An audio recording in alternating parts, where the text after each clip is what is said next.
Ako po si Princess Sabrina Aguilar at papakita ko po sa inyo ang paggawa ng compost pit. At ang una po ang kakailanganin po natin ay mga nabubulok po na balat ng prutas at ito pong balat ng itlog at ito pong lalagyanan at ito pong lupa.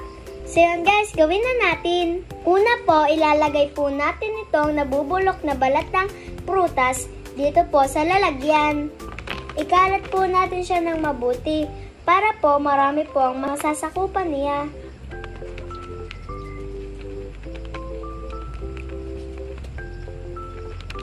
At ngayon naman po, ay kakrush po natin itong balat ng itlog.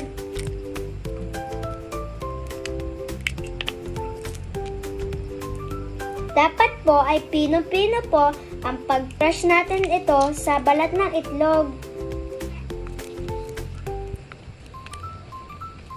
Ganito po ang magiging itsura niya. At ngayon naman po ay lalagyan po natin siya ng lupa.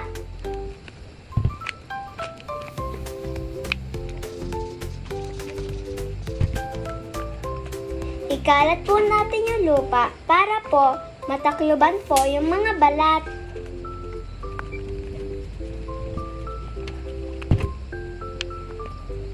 At ngayon naman po ay patagin po siya natin gamit ang kamay.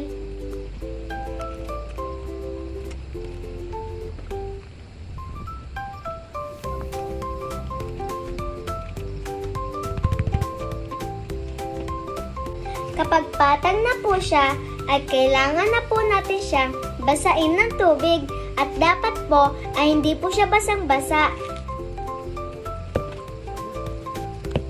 At pagkatapos po natin siyang diligan, ay hintayin po natin ang 15 days para po maging pataba na po.